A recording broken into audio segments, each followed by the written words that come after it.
What's the difference between a good presentation trainer and a bad one? There are both. And I just want to say, as a presentation trainer, there's lots of good people out there. There's lots of people who want to help you, who have skills, and sometimes just working with anyone can be helpful. And if they're skilled, even better. There are also some hazardous presentation trainers, and I want to give you a couple ideas around that. So you can pick who you want, but pick someone who's going to help you.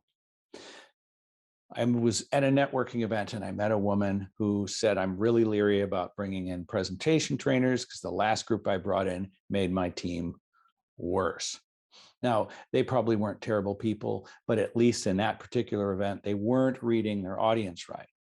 I inquired about what had happened. And one of the first things was this group really was interested in drama and excitement, and they treated the whole thing like a stage play.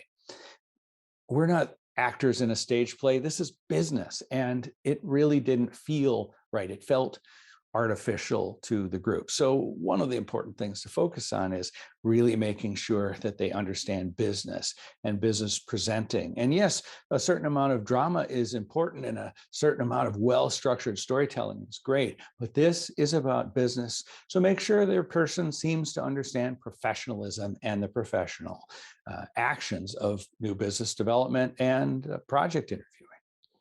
Now, another thing that we find is some people focus in the wrong place. You can focus on the head game. I'm going to figure out what I'm going to say and master my message, and that's what's going to make me great. There's the heart version. I want to feel right, and the feelings I have are going to show the right way. And then there's kind of the body way, where we work on standing and posing and positioning ourselves. All three of those things have relevance. I do think you tend to go to the head game first to some degree because you want to be able to map out your message. But at Sage Presence, we tend to be heart first. And the reason we say that is heart is our feelings, and our feelings show through our body. And when we feel right, we're smart and powerful and articulate, and everything we say rounds up. So it is important to work from the feeling. Inside out from feelings is a really powerful way that we like. So whatever it is, get a sense of the philosophy of your coach and find out how they work. Be a little bit careful about those who are too mechanical.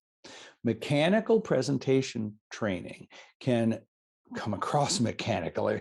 It's causing you to focus in the wrong place. So focusing on yourself instead of focusing on your audience and helping them with your message. I don't like the mechanical approach. I don't mind, and I do process my messages, but really focusing on the heart is better.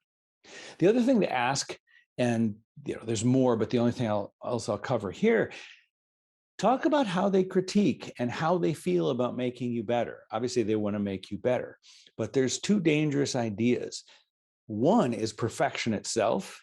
I'm not interested in making someone perfect because no one likes perfect people. I'm more interested in letting your natural personality come out. I want you to be you. And that's way more important than you being perfect. You're probably not going to be well liked if you actually get slick enough to do everything flawlessly. Be imperfect, but be there like a hero that's serving your audience, the servant hero. Be there to help. So part of the philosophy I would look for is a philosophy that doesn't seek out to make you as perfect as you can be. And the other part of which you want to ask them is what are their thoughts on critiquing? Critiquing is dangerous. When we reach out as judges to help you find out what's wrong with you, to evaluate your performance. Not that any of that is completely bad. The emphasis is encouragement and support.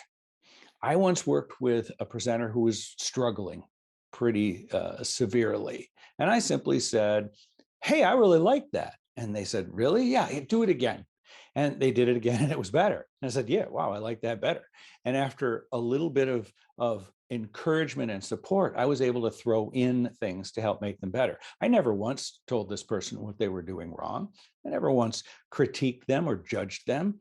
So imagine if you're critiquing or you're interviewing a consultant for your presenting.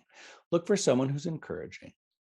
Look for someone who isn't big on exposing your weaknesses and evaluating and judging you and telling what you're doing wrong.